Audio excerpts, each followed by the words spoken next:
Yes, hey guys, my name is Ismail, and today we're going to be looking at how to create a car chase scene in Blender. So this is what we're going to be doing, and we have a few things going on here. We have animating the car, and also creating the tunnel, plus also some physics simulations. As you can see, when the car is pushed onto the wall, the side mirror breaks off, and you can see it tumbling on the surface just around there.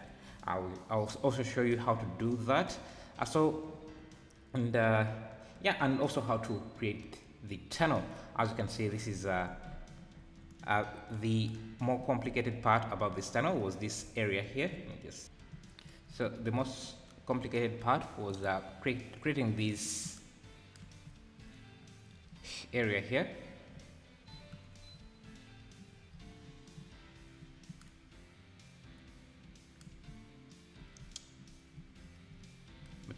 Yeah, so let's do a quick breakdown. This is not going to be a step-by-step tutorial, but it's just going to be a quick overview of the process. But if you want to watch the entire process, I'll be uploading the time-lapse of the entire process to my second channel, Blender Templates. So if you're interested in watching that, you can get that. If you want to get the project files, not including the cars, because the cars are not mine, I got them from the transportation add-on. You can see this car here. So the car, and the amazing thing about this is that the cars come already rigged, so it made the process really easy. I did this in a period of about 7 to 6 hours because the cars were already made and they're already rigged. I only had to do the tunnel and animate the car as well. So that's the only process it took. But and so if you want to get the car, you'll find all the add-ons that I used in this video in the description below. So I got the car from the transportation add-on, and this car also is from the transportation add-on. I think it's in the SUV. No, it's in the sports. Yeah, it's this car here. So just hit add and you add it in. Maybe let me show you how you can do that. How you can actually make it follow the path. So if I add, this time is this kind of Ferrari, just add it in, add it here.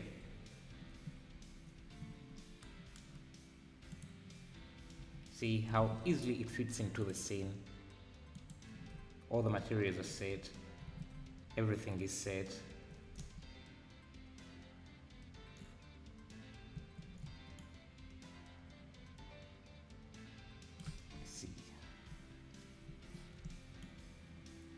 Yeah, everything is set, and all you have to do, and so I can even easily add a third car in here. So let's do that. Let me add a third car into the scene here. So maybe let me animate it coming from this. So to animate this, all you have to do is first go to the transportation add-on and then hit make editable for animation, and that will give you access to the rig that you can easily manipulate. So I can do that, move it forward. So I think what I can do is that at around, let me first take off this ceiling just so we can easily see what's going on the inside. So what I think I can do is that as the car comes in around here, you could also bring in this car to drift to this side. So to animate that, all you have to do is add a curve, a basic curve, scale it up. I'm also going to apply the scale, rotate it, and just design the path you want to take. I'm going to first go and reduce the size of these normals, something like that.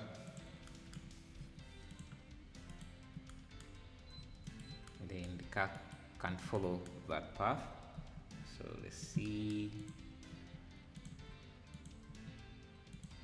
So we want this. Then after, I usually like to set at the pivot point of the curve to be at the beginning of the curve, so that makes it much easy to set up everything. So then I can move this to the curve, and then select this controller and add a follow constraint, and then choose the curve you have created to be your target. It will move the curve far away from the path, so you just grab it and put it back, and just play around with the orientation, and also make sure you have follow curve set. And if this is facing the wrong direction, just use the negative axis of whatever axis you have. So right now we have the y-axis and it's facing the wrong direction. I'm going to use a negative axis so that it faces the right direction. Sometimes if you add the follow path constraint, you find that the car is flipped or facing the wrong direction, not in the way that we had here. So for example, it won't be facing like that, but it might be. Let me just show you. So if I go to this, to the curve and edit it, and I think it's the tilt. Sometimes you will find that the car is facing either like this or upside down,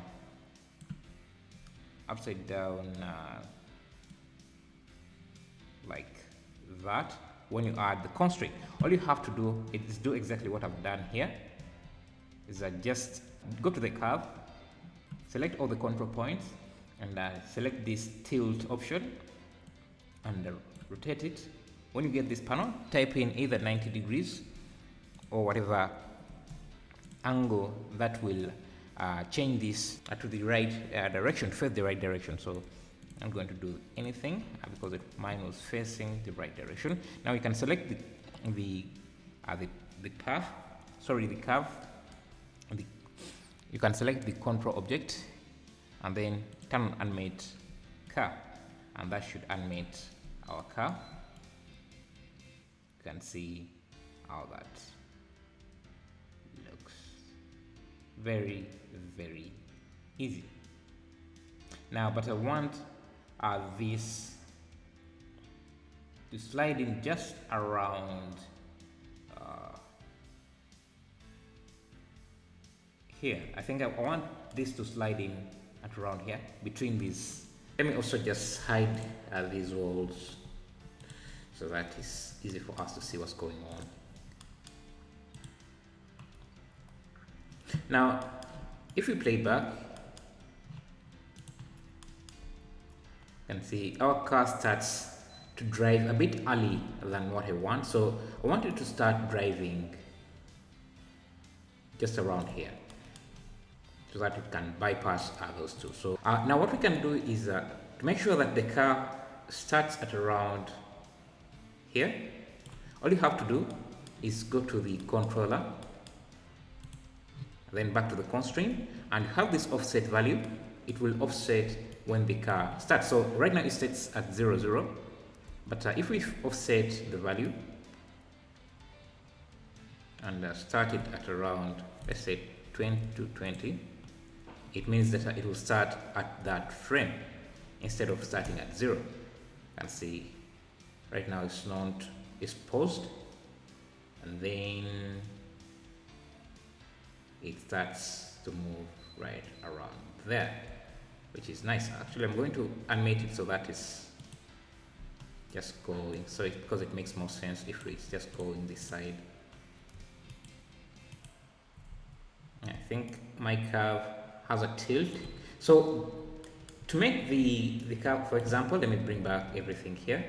When the police car hits the car, it pushes it out of the wall, and then sparks go off and everything like that. So to make that tilt, all you have to do, let me first I already recorded this a few times, that's why you see that this car already has a tilt, but all you have to do, let me first reset everything. Say you want this, okay, the car is also still floating in the air, so I'm just going to bring it back down. So to add in that tilt, all you have to do is just go to the tilt setting here and play and change the tilt of any of the curves you want. So if you wanted this to go above above to the ceiling, you can also do that. Just move these up.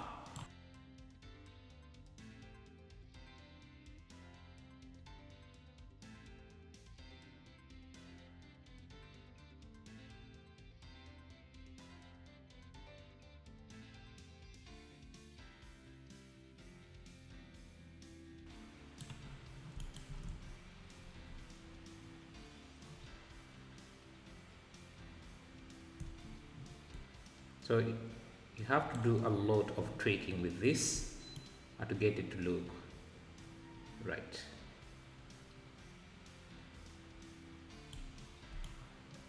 Anyway, you get the idea. And the other thing I could talk about here is how I made these sparks here.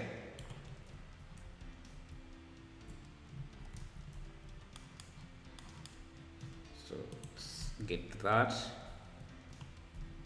So for those sparks, all I had to do is create a mesh and add a particle system, and then parent that to this car, and then make sure that the start frame and end frame are at around here. So the frames, the start frame is at 95 when this car is pushed onto the wall, so that those sparks can start flying.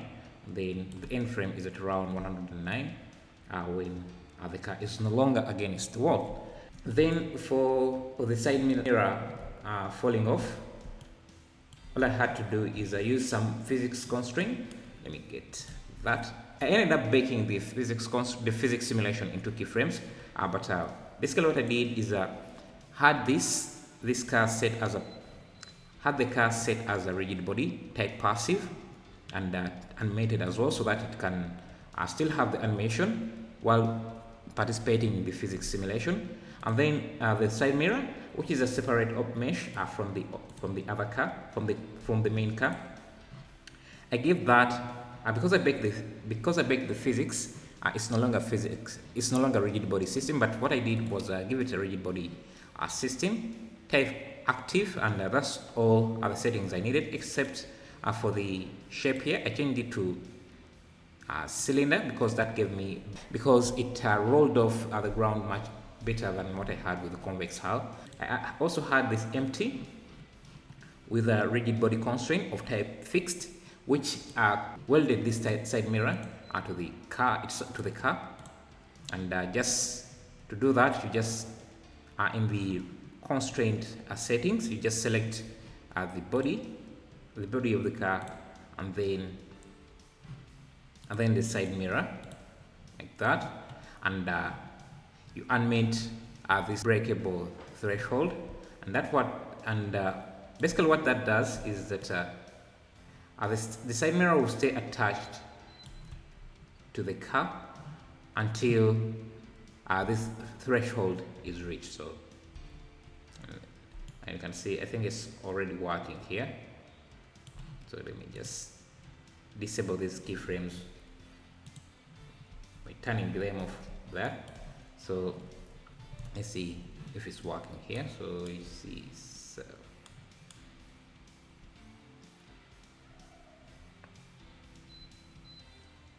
yeah, you can see it working there. Basically, that's how you set that up. You just make sure that the side mirror